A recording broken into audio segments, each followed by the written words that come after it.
Decor. This is what we're talking about today. I've decorated my shirt. You decorated your shirt, Well, or it was decorated for you? I bought this decorated shirt. Mm-hmm.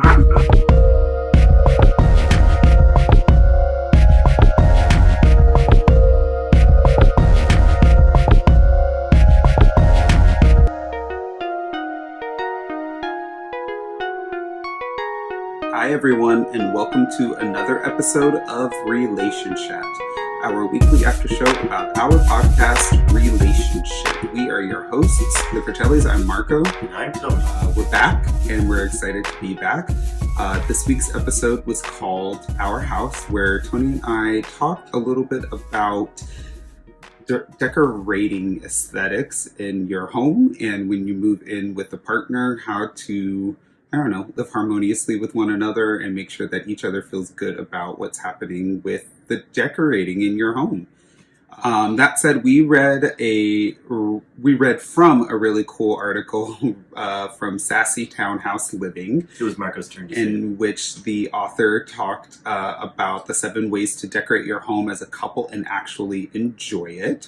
And in the episode of Relationshit, Tony and I went through the ground rules for, couples to make sure that they establish before they even get into the decorating of everything. So make sure you listen to the episode so that you can gather all of those before you even start.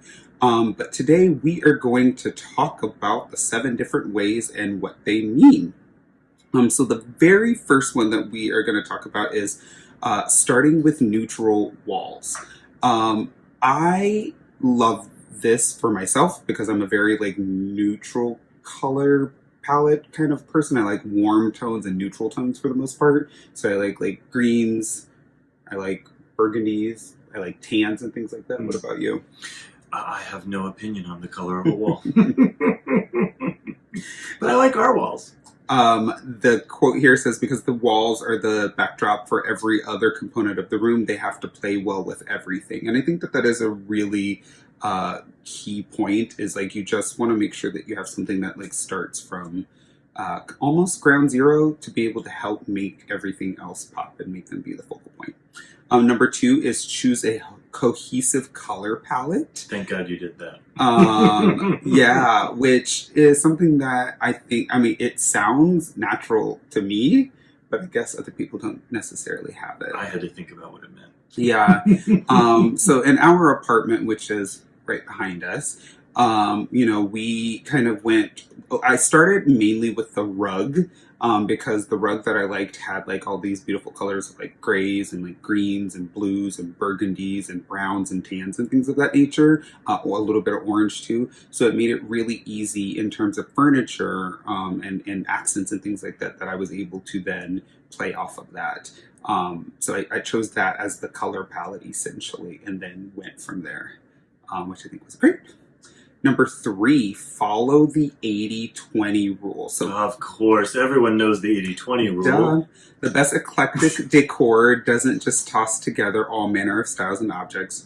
It has a core look around which the other looks can cluster. The 80-20 rule gives you that core. In interior design, the 80-20 rule is a ratio applied to furniture style. To meet this rule, 80% of your furnishings must be of a unified style. The other 20% of the furnishings can be any other style you want. So, for example, if 80% of your furnishings have modern linear lines, 20% can be more traditional or even country in look or feel. So that is something to consider. I don't know if I followed any particular style with our furniture. We're actually at 75-25, so we have to cut the corner off of one thing. Yeah, well, I just don't know that I picked I don't know that I went modern or any. I guess it would be considered modern. I would think everything is modern with a hint of industrial. Industrial, definitely, because I do like industrial. So I guess that's my 20%, right? There you go. So there's 4 bars on the wall. There you go. Overly masculine with feminine or vice versa. Overlay. Overlay masculine with feminine or vice versa. And I would say that is a huge element of our apartment. I think that we did a lot of masculine colors, again with the deep, browns and burgundies and things like that. But then I wanted to add things like flowers and all of that other stuff like that to kind of soften some of it too. Then we also have like a lot of coffee table books, which I think is like a super feminine thing to do. I think we're still hovering around 80-20 there too. Yeah, but I just wanted to make sure we had those little bits of those little bits of it. And then balancing with textiles. So this is something that I am super passionate about myself. I love to play with like patterns and textures and things of that nature. So you probably don't think of textiles as adhesives, but that's how they can be used in your decor. Textiles like thick rugs or luscious throws can act like glue to adhere to an element of the room as a whole. That was something that I wanted to do. We have like a super fuzzy rug underneath our dining room table and things like that. I just love textures and all that good stuff. Yeah. Design around purpose. With this, she says, if your partner thinks the living room is for watching TV, for example, you probably can find a compromise in design elements if you simply use the TV as the design anchor. Once the TV is there, maybe your spouse won't care how many plants or accessories are in the room, which I think is like super important. Like you have to kind of focus on the things. That's what we were talking about on the episode when we said like you just cared about like the TV, for example. Yeah, well, and I think she makes a good point. Like just decide as a couple what the room is for. Like it's for watching TV, it's for sleeping, it's for and then use that as the anchor, as they say. Sure. Number 7 is put personality in the accents only. So this is, I think, where we really did a great job. Is we like went around and I like to be bright and vibrant for the most part, so that's why we have accents of like orange and we have patterns, and I love like African prints and things like that, so we have a lot of like those going on here. We have other accents like things from your mother, your keys and all of those accents and stuff like that too, that like just feel like us, but then also added to making it a lot of fun. So I love this. P.S. This room, the last room that's on the bottom of it, is like, that looks like a room you would design. That is like my ideal. Like I just love it so much. So make sure you check out the article so you can see exactly what I would love to, I don't know, how our apartment look like. What did you learn from this? That there are words for all the stuff you do that I knew there were words for, but I didn't know what they were. Okay. And that I still, I don't care. And it's not that I don't care, like it doesn't matter at all. It's just like I don't have a strong opinion one way or another. And I think we actually accidentally followed all these rules. You think it was accidental. I know what I'm doing. I have a purpose to doing a lot of the things that I do, or I like look at something and you definitely are the one who has the eye for it. Other people have had you decorate for them. This is true. Yeah, I am. And it's just not my skill. Yeah, I just am passionate about. I don't know.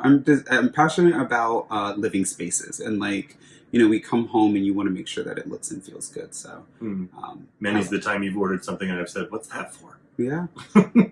I love it. So that's going to do it for this week's episode of Relationshit. Thank you for watching as we've talked more about this week's topic from the podcast. Make sure you visit our website, podrelationshit.com, for more content and all kinds of good information.